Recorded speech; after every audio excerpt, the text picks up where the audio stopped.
Assalamualaikum warahmatullahi wabarakatuh. Salam sehat sejahtera, sahabat pembelajar. Di pembelajaran teori akuntansi sesi ketujuh ini kita akan membahas tentang kewajiban.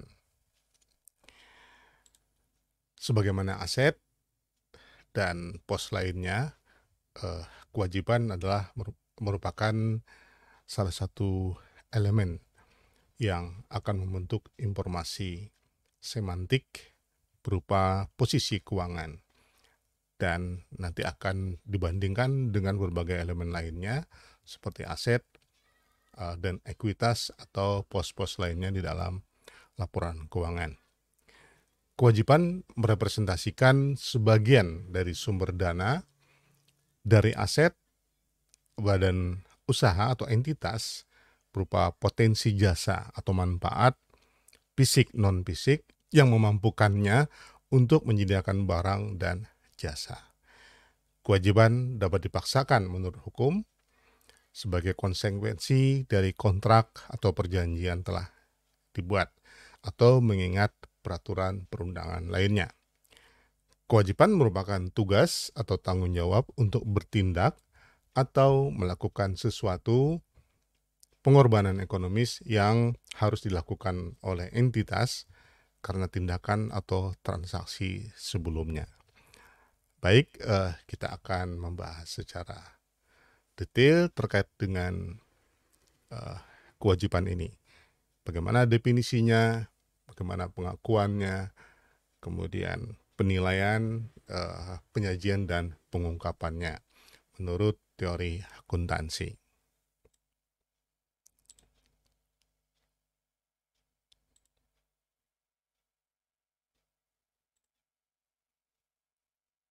Nah, sumber definisi yang umum digunakan dalam memahami terkait dengan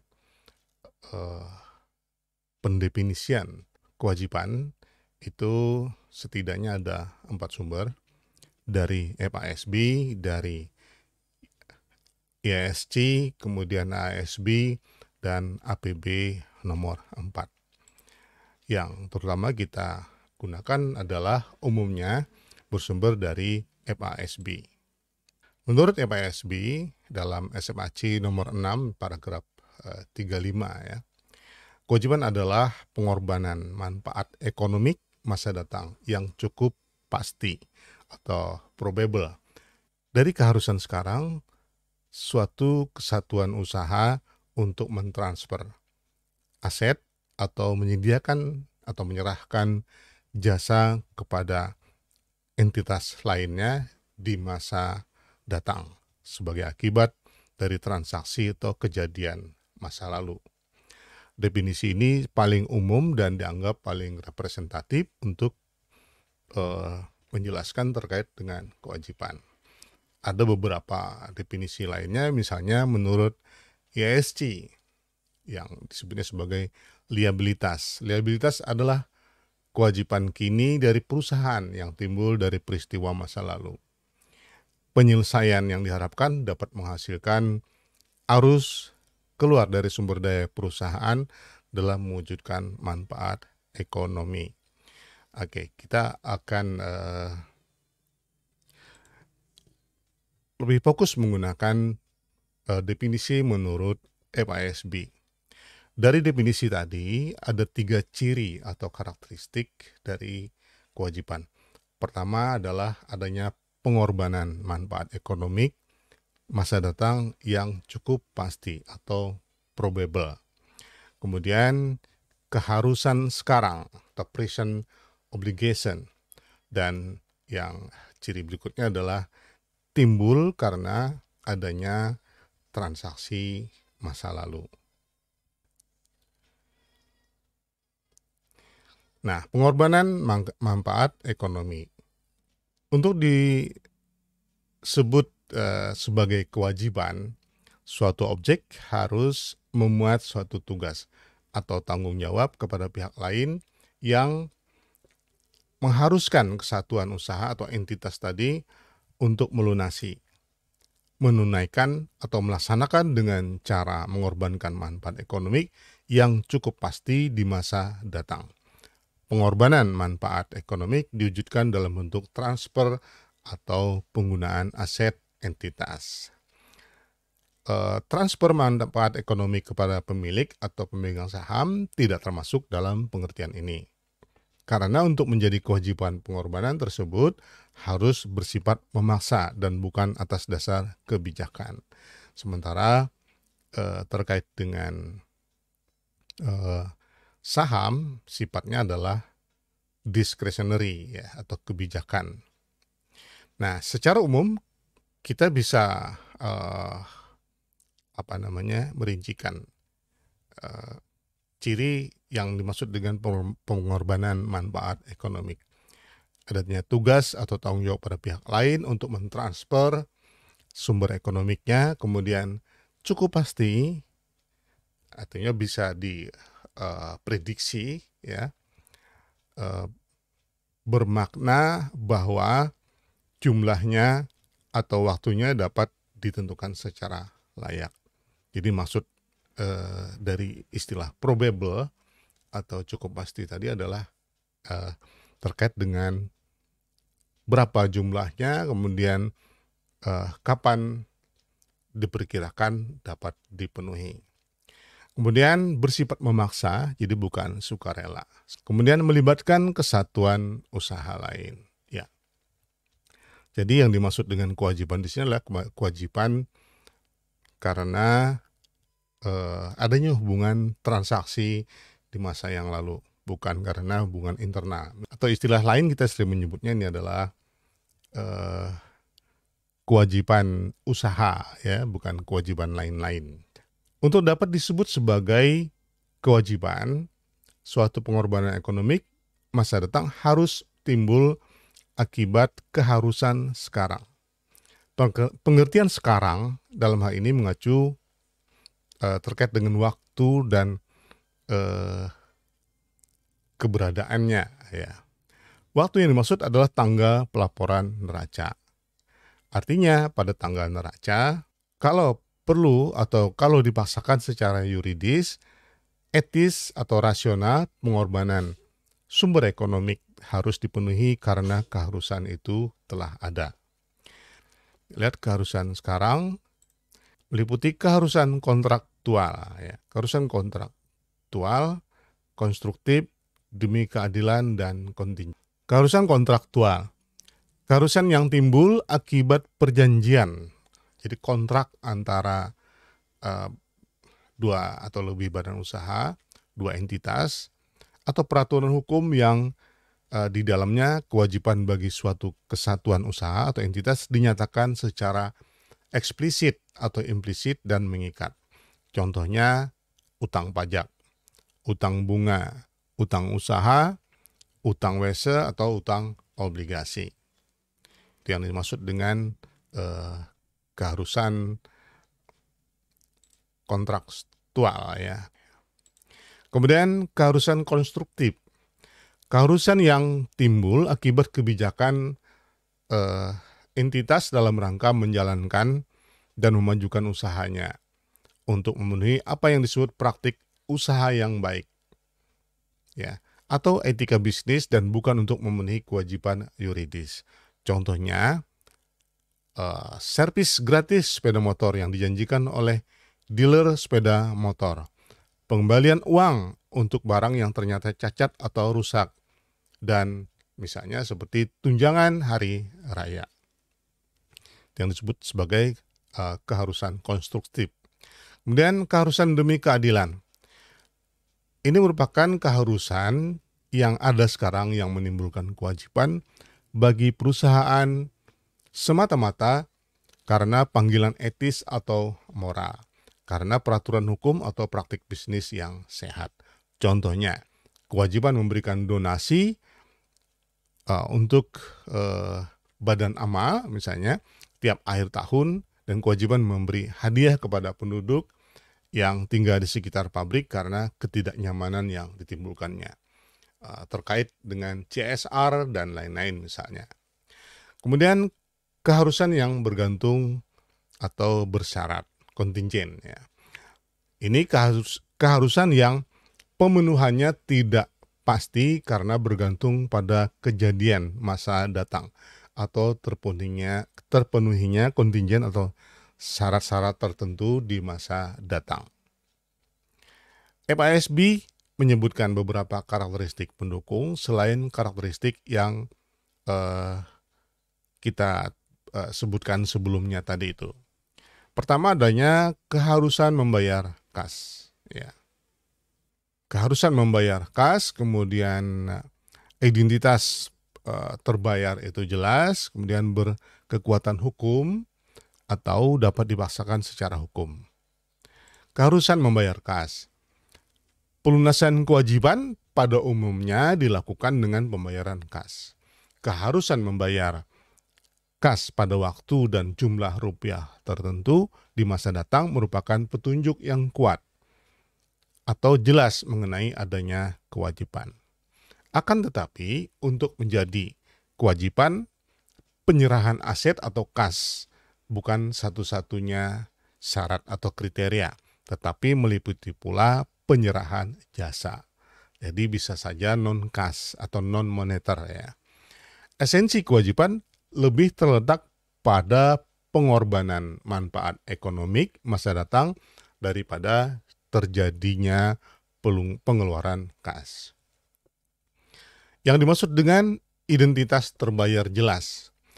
Jika identitas terbayar sudah jelas, maka hal tersebut hanya sekedar menguatkan bahwa kewajiban ada, tetapi untuk menjadi kewajiban identitas terbayar tidak harus dapat ditentukan pada saat keharusan terjadi. Jadi yang penting adalah bahwa keharusan sekarang pengorbanan sumber ekonomi di masa datang telah ada dan bukan siapa yang harus dilunasi atau dibayar. Kemudian yang ketiga adalah berkekuatan hukum. Memang pada umumnya keharusan suatu entitas untuk mengorbankan manfaat ekonomi timbul akibat klaim yuridis yang mempunyai kekuatan memaksa. Definisi kewajiban sebenarnya merupakan bayangan cermin aset. Ya, jadi seperti itu. Timbul dari suatu transaksi, kemudian adanya kewajiban. Jadi seperti cerminan bagaimana aset adanya. Nah, umumnya memang timbulnya kewajiban akan menimbulkan bertambahnya aset atau berkurangnya kewajiban akan berkurangnya aset. Nah, pengukuran kewajiban. Pertama adalah pada saat penanggungan diakui sebesar penghargaan sepakatan atau kas yang diterima, bukan nilai nominal. Jadi nominal utang bisa saja 100 juta misalnya, tetapi pelunasannya lebih dari itu ya. Kemudian sejalan dengan pengukuran aset. Ya tadi karena seperti cerminan aset. Harga sepakatan merupakan dasar yang paling terandalkan dan objektif karena pihak berkontrak sama-sama bebas dan berkehendak serta berkemampuan atau disebut juga sebagai arm's length bargaining. Kedua pihak memang menyepakatinya. Kedua entitas yang bertransaksi memang saling sepakat ya. Pengakuan dilakukan setelah suatu kewajiban terukur dengan cukup pasti. Penentuan kos kewajiban pada saat terjadi paralel dengan pengukuran aset. Terjadinya kewajiban pada umumnya disertai dengan pemerolehan aset atau timbulnya biaya. Ya kan tadi seperti kewajiban itu adalah seperti cerminan aset ya. Seberapa kewajiban sebesar itu juga perubahan yang terjadi di dalam aset. Pemerolehan aset dapat berupa penguasaan barang dagangannya atau aset non-moneter lainnya yang terjadi pada transaksi pembelian. Pemerolehan aset dapat juga berupa kas yang terjadi pada transaksi peminjaman, misalnya penerbitan obligasi, atau penerimaan uang muka untuk barang atau jasa.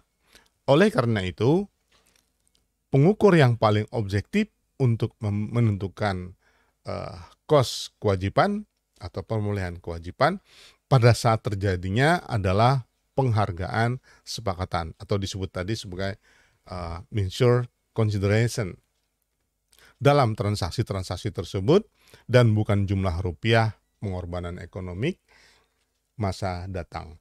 Hal ini berlaku khususnya untuk kewajiban jangka panjang. Untuk kewajiban jangka pendek, kos penundaan dianggap tidak cukup material sehingga jumlah rupiah kewajiban yang diakui akan sama dengan jumlah rupiah pengorbanan sumber ekonomi kas di masa datang. Ya, karena tidak ada tambahan bunga misalnya ya. Dengan kata lain, untuk kewajiban jangka pendek, kos pendanaan atau financing cost atau kos penundaan, baik itu bunga sebagai nilai waktu uang, dianggap material. Penghargaan sepakatan suatu kewajiban merefleksi nilai setara tunai atau nilai sekarang atau current value. Kewajiban yaitu jumlah rupiah pengorbanan sumber ekonomi seandainya kewajiban dilunasi pada saat terjadinya. Dengan demikian, bisnis pencatatan kewajiban adalah nilai setara tunai, bukan nilai nominal utang. Nah, pengukuran. Jadi terkait dengan masalah pengukuran. Seperti aset, berapa jumlah rupiah harus dilekatkan pada kos kewajiban pada saat terjadinya, seperti itu juga aset, karena dia adalah cerminan dari aset. Pada prinsipnya, kewajiban diakui pada saat keharusan telah mengakibatkan telah mengikat akibat transaksi yang sebelumnya telah terjadi. Mengikatnya suatu keharusan harus dievaluasi atas dasar kaidah pengakuan atau disebut recognition rules. Kriteria pengakuan lebih berkaitan dengan pedoman umum dalam rangka memenuhi karakteristik kualitatif informasi, sehingga elemen statement keuangan hanya dapat diakui bila kriteria definisi, keberpautan, keterandalan, dan keterukuran dipenuhi. Kriteria umum tidak operasional sehingga diperlukan kaidah pengakuan sebagai penjabaran teknis kriteria pengakuan umum. Dalam hal kewajiban, kaidah pengakuan berkaitan dengan saat atau apa yang menandai bahwa kewajiban dapat diakui atau dibukukan. Nah, kriteria pengakuan atau penanggungan meliputi ketersediaan dasar hukum, keteterapan konsep dasar konservatisme, ketertentuan substansi ekonomi transaksi, dan keterukuran nilai kewajiban. Ketersediaan dasar hukum. Kaidah ini terkait dengan kualitas keterandalan dan keberpautan informasi.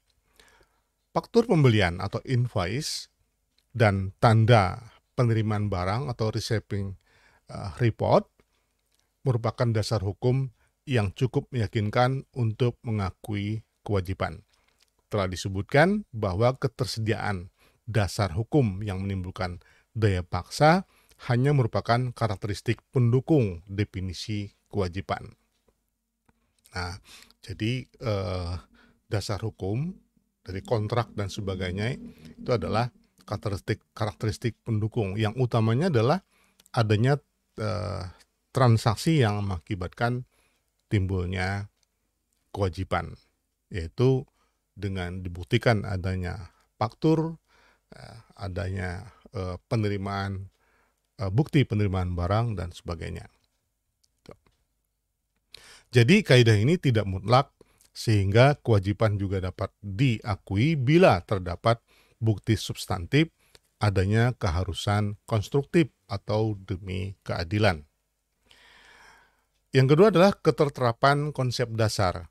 Kaidah ini merupakan penjabaran teknis kriteria keterandalan. Keadaan-keadaan tertentu yang menjadikan konsep konservatisme ya terterapkan dapat memicu pengakuan kewajiban. Implikasi dianutnya konsep konservatisme adalah rugi dapat segera diakui, tetapi tidak demikian dengan untung. Ini berarti kewajiban dapat diakui segera, sedangkan aset tidak. Ketertentuan substansi ekonomik transaksi. Kaidah ini berkaitan dengan masalah relevansi informasi. Utang sewa guna misalnya atau leasingnya, lease obligations dapat diakui pada saat transaksi meskipun tidak ada transfer hak milik dalam transaksi sewa guna tersebut. Dalam hal ini, kewajiban dapat atau bahkan harus diakui kalau secara substantif sewa guna tersebut sebenarnya adalah pembelian angsuran, yaitu memenuhi salah satu syarat atau kapitalisasi. Yang keempat, keterukuran nilai kewajiban. Keterukuran merupakan salah satu syarat untuk mencapai kualitas keterandalan informasi. Definisi kewajiban mengandung kata cukup pasti atau probable yang mengacu tidak hanya pada terjadinya pengorbanan sumber ekonomik masa datang, tetapi juga pada jumlah rupiahnya. Kaidah pengakuan kewajiban. Pada saat penandatanganan kontrak efektif, bersamaan saat pengakuan adanya biaya, bersamaan saat pengakuan aset, dan pada akhir periode pada saat melakukan penyesuaian yang kita sering menyebutnya sebagai accrued liabilities. Ya. Kriteria pengakuan kewajiban bergantung. Pertama, aset cukup pasti turun nilainya. Yang kedua, kewajiban cukup pasti timbul. Dan yang ketiga, kejadian yang menjadikan kewajiban bergantung cukup pasti terjadi. Jumlah keharusan dapat diestimasi dengan cukup layak. Ya, seperti kita ketahui tadi, yang disebut dengan kewajiban bergantung itu adalah suatu situasi di masa yang akan datang yang menentukan terjadinya nilai kewajiban. Jadi ada syarat yang mendahuluinya, yang menentukannya. Atribut penilaian menurut FASB. Ya, pertama adalah nilai pasar sekarang atau disebut current market value, kemudian nilai pelunasan neto atau net settlement value, kemudian nilai diskonan aliran kas masa datang atau discounted value of future cash flows. Nah, kita bisa melihat basis atribut penilaian tersebut, nilai harga pasar sekarang misalnya. Ini berbagai kewajiban yang melibatkan komoditas dan surat-surat berharga. Contohnya, kewajiban penerbit opsi sebelum jangka opsi habis, dan beberapa kewajiban pedagang efek. Kemudian nilai pelunasan neto, yaitu berbagai kewajiban yang melibatkan jumlah rupiah yang cukup pasti tetap waktu pelunasannya tidak cukup pasti. Contohnya utang usaha, utang garansi, dan utang wesel jangka pendek. Kemudian nilai diskonan aliran kas masa datang. Ini adalah kewajiban moneter jangka panjang, jumlah rupiah maupun saat pembayaran cukup pasti. Contohnya utang obligasi dan utang wesel jangka panjang. Penilaian dalam tahap penelusuran. Ini meliputi penilaian kewajiban setiap saat dalam periode, dari saat pengakuan sampai pelunasan. Kemudian yang kedua, penentuan jumlah rupiah pengorbanan ekonomi atau keharusan sekarang setiap saat seandainya pada saat tersebut kewajiban harus dilunasi. Dan berikutnya adalah terkait dengan penentuan nilai pelunasan sekarang atau disebut NPS biasanya.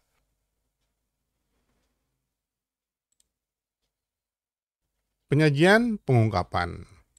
Secara umum, kewajiban disajikan dalam neraca berdasarkan urutan kelancarannya sejalan dengan aset.